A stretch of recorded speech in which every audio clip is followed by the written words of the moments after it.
Hype देखी जा रही है और ये फ़िल्म जो है अमरपाली दुबे की फ़िल्म है। फ़िल्म का नाम है साइकिल वाली दीदी। और ये साइकिल वाली दीदी जो फ़िल्म है काफ़ी ज़बरदस्त फ़िल्म है। इस फ़िल्म की पूरी फ़ोकस जो है शिक्षा पे की गई है। हालाँकि फ़िल्म में और तरह की स्टोरी लाइन को भी क्रिएट किया गया है, जैसे कि फैमिली ड्रामा भी दिखाई गई है, लेकिन फ़िल्म को जहाँ तक देखी जाए पूरा डिपेंड है शिक्षा पे। और शिक्षा पे आधारित होने के साथ साथ आखिर शिक्षा में बदलाव कैसे होगा, सरकारी विद्यालयों में क्या शिक्षा मिलती है बच्चों को, इन सब चीज़ों को दिखाई गई है। साइकिल वाली दीदी एक महत्वपूर्ण स्टोरी लाइन पे आधारित फ़िल्म है, जो हमारे समाज में शिक्षा के प्रति परिजन और बच्चों को भी जागरूक करने का काम करती है। और ये चीज़ भी साथ साथ दिखाती है कि एक ऐसी महिला, एक ऐसी पत्नी जिसके पति कोमा में चले जाते हैं, शादी के जस्ट कुछ ही दिन बीते होते हैं, वो कोमा में चले जाते हैं, फिर भी उनकी पत्नी उनका साथ नहीं छोड़ती हैं। जबकि उनके पिताजी के द्वारा ये चीज़ कही जाती है कि बेटी तुम हमारे साथ चलो, हम तुम्हारी शादी कर देंगे, दूसरी शादी कर देंगे, तुम्हारी जीवन अभी बहुत लंबी है। और डॉक्टर साहब ने ये भी बता दिया है कि ये कभी ठीक नहीं हो पाएंगे, यानी तुम्हारे पति कभी ठीक नहीं हो पाएंगे। लेकिन फिर भी अमरपाली दुबे ने ये नहीं सोचा कि हमारा क्या होगा, बस उन्होंने ये सोचा कि हम नहीं रहेंगे तो हमारे पति का क्या हाल होगा। जब वो सही थे तो हमारे पति थे, अब उनको कुछ हो गया, वो कोमा में चले गए, बीमार हो गए, तो अब हमारी कुछ नहीं है।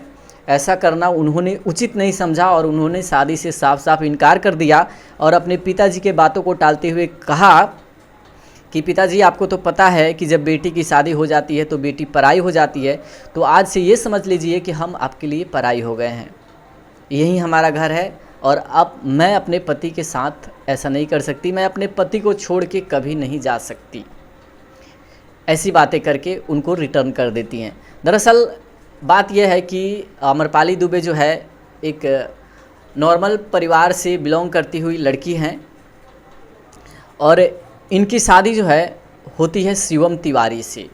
शिवम तिवारी से शादी होती है, जो कि शिवम तिवारी अपने गांव के एक कुश्ती के मतलब पहलवान हैं, कुश्ती की कला में माहिर है। उन्होंने आज तक जितनी भी कुश्ती करी है कभी भी हारी नहीं है, हर कुश्ती में उन्होंने जीता है, काफ़ी नाम है, चर्चा है। और उनके पिताजी ही खुद उनके गुरु हैं। और यही नहीं, उनके पिताजी और सभी शिष्यों को कुश्ती की कला सिखाते हैं और कुछ पैसे भी लेते हैं, उसी पैसे से घर और चलता है। और इनके बड़े भैया है पुष्पेंद्र राय, जिनकी पत्नी थोड़ी अलग माइंडसेट की औरत है, वो अपने भाई पे पैसे खर्च करने नहीं देना चाहती है। लेकिन इस बात का खुलासा कब होता है, जब वो बीमार पड़ जाते हैं। दरअसल उन्हीं के गांव में एक कुश्ती की खेल प्रतियोगिता होती है, उसमें इन्होंने भी भाग लिया होता है और एक बहुत ही बड़े पहलवान जो नामी गिरामी सुरमा हैं कहीं से उतरे हुए होते हैं और इन्हीं दोनों के बीच में वो कुश्ती हो जाती है। हालांकि शिवम तिवारी की कुश्ती पहले कुछ और कुश्ती कला के प्रतिभागियों से होती है, लेकिन वो लोग हार जाते हैं, शिवम तिवारी जीत जाते हैं। लेकिन लास्ट फाइनल राउंड जो है इनकी टक्कर होती है उसी सुरमा से, उससे भी लड़ने के दौरान ये अपनी जीत पक्की कर लेते हैं, आसानी से जीत जाते हैं। लेकिन घटना ये होती है कि इन्होंने अपने ताकत के दम से उस पहलवान को अपने कंधे पे टांग लेते हैं और उस पहलवान में काफ़ी ज़्यादा वज़न होने की वजह से इनके रीढ़ की हड्डी, इनके गर्दन की नसें दब जाती है और उसी टाइम कुश्ती जीत तो लेते हैं लेकिन गिर जाते हैं। इनको हॉस्पिटल में एडमिट कराया जाता है। डॉक्टर साहब चेकअप करते हैं और बताते हैं कि भारी वज़न उठाने की वजह से इनकी गर्दनों की नसें जो हैं दब गई हैं, रीढ़ की हड्डियों में फ्रैक्चर हो चुका है। अब ये कोमा में चले गए हैं, इलाज जारी है, समय लगेगा, ये ठीक होंगे कि नहीं होंगे इसकी भी कोई गारंटी नहीं है। ऐसा डॉक्टर साहब के कहने के बाद जो है अमरपाली दुबे और इनके परिवार में पूरा मातम छा जाता है।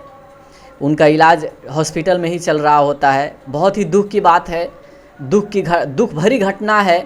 किसी लड़की की शादी हो, शादी के 1 महीना भी नहीं बीते हो और पति का साथ उनसे छूट जाए।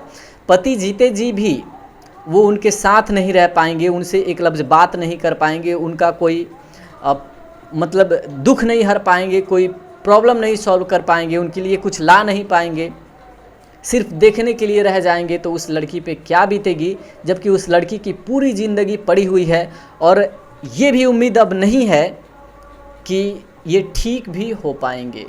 फिर भी अमरपाली दुबे उनका साथ नहीं छोड़ती हैं। हालांकि उनके पिताजी कहते भी हैं कि तुम चलो घर, तुम्हारी दूसरी शादी करेंगे, लेकिन ये नहीं जाती हैं। फिर घर में प्रॉब्लम ये होता है कि पुष्पेंद्र राय जो होते हैं, बड़े भाई होते हैं, वही कमाते हैं, उन्हीं के पैसों से घर वगैरह चलता है। बाकी इनके पिताजी कुश्ती कला से जो कमाते हैं उससे भी चलता है। अब शिवम तिवारी के इलाज वगैरह के लिए पैसों की ज़रूरत होती है, तो पुष्पेंद्र राय के पास जो पैसे होते हैं वो धीरे धीरे इनकी दवाइयों में, इनके हॉस्पिटल के चार्ज वगैरह में भरते हैं, जिसे पूरी तरह से इनकी पत्नी के द्वारा मना कर दी जाती है। कही जाती है कि अगर आप पूरा पैसा उनके इलाज में खर्च कर दीजिएगा, गंवा दीजिएगा, तो हम लोग कहाँ जाएंगे, हमारे भी बच्चे हैं, हम लोग को कटोरा थमा दीजिए, हम भीख मांगे, ले जाइए, पूरा पैसा लुटा दीजिए उन पे। कई तरह की बातें कर करके अपने पति को खर्च करने से मना कर देती हैं। और ये सब बातें जो है अमरपाली दुबे सुन लेती हैं और अपनी सास से कहती हैं, माँ जी उनको घर पे ला लिया जाए तो ही अच्छा रहेगा। हालांकि वो समझ जाती हैं, उनकी सास का किरदार कर रही होती हैं अनीता रावत, जो एक नेगेटिव किरदार की एक्ट्रेस हैं, लेकिन इस फिल्म में काफ़ी बेहतर किरदार कर रही हैं।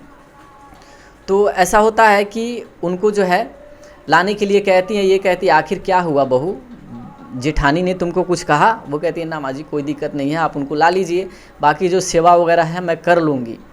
तो डॉक्टर साहब से मिल के बातचीत करके उनको घर पे लाया जाता है। अब यहीं पर ये सेवा कर रही होती है, लेकिन अब पैसे का प्रॉब्लम हो रहा होता है क्योंकि उनकी दवाइयाँ भी लानी होती है।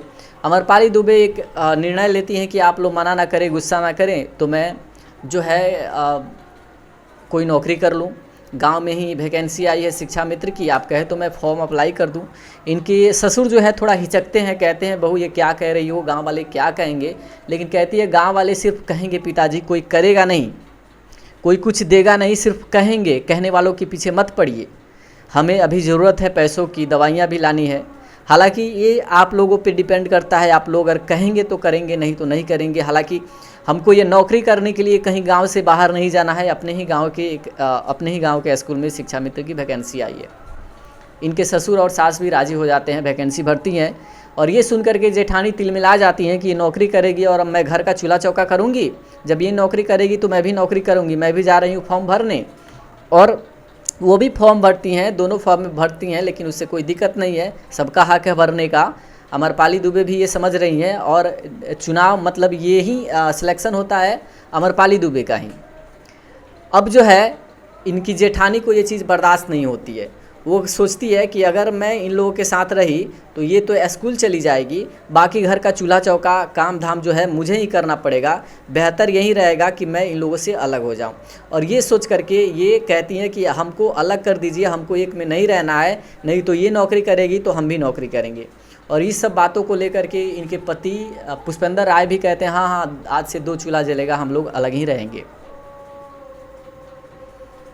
अब मैटर ये दिखाई जाती है फिल्म में कि अमरपाली दुबे का जिस स्कूल में सिलेक्शन हुआ होता है उसमें शिक्षा का माहौल पूरी तरह से बेकार तरीके से चल रही होती है।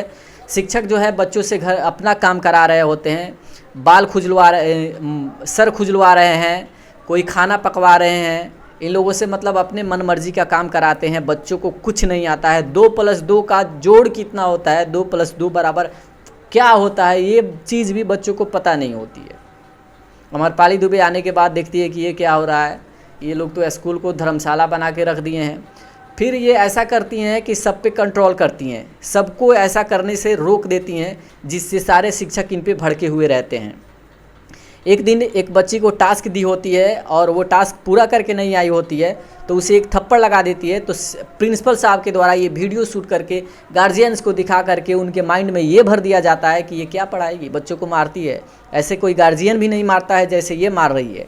आप लोग ये वीडियो देखिए। और इस तरह से गाँव वाले कंप्लेन करते हैं, उनका रिजेक्शन हो जाता है, लेकिन बच्चे कहते हैं ना हम पढ़ेंगे तो उन्हीं से पढ़ेंगे। उनके दरवाजे तक पहुंच जाते हैं लेकिन उनको तो निष्कासित कर दिया गया होता है। ये खुद का स्कूल खोलती हैं, बच्चों को पढ़ाती हैं और एक ऐसे टॉप लेवल की स्कूल बनाती हैं कि उनके स्कूल से 3-3 बच्चे एक साल टॉप करते हैं, पूरा नाम हो जाता है। हालांकि इनके पति का साथ ज़्यादा दिनों तक नहीं रहता है, इनके पति बीच में ही चले जाते हैं। और फिर जो है इनके पिता फिर दूसरी मर्तबा भी आते हैं और इनसे की शादी करने की बात कहते हैं। तब तक 1 साल बीत चुके होते हैं, ये अपने स्कूल में क्लास कराने को लेकर नहीं गई होती हैं। शिक्षक दिवस के दिन बच्चे इनके दरवाजे तक पहुंचते हैं और इनके जाने की बात सुनते हैं तो बच्चे कहते हैं कि ना, हम करेंगे इनकी सेवा, हम लोग रहेंगे इनके साथ, ये हमारी दीदी है, हम मतलब पूरी ज़िंदगी इनकी सेवा करेंगे, इनको कहीं नहीं जाने देंगे। इस तरह से काफ़ी इमोशनल फिल्म है और ये दुख, तकलीफ़, शिक्षा, हर चीज़ दिखाई गई है। पूरी फिल्म जब देखिएगा आप लोगों को हर चीज़ समझ में आ जाएगी। काफ़ी ज़बरदस्त मूवी है।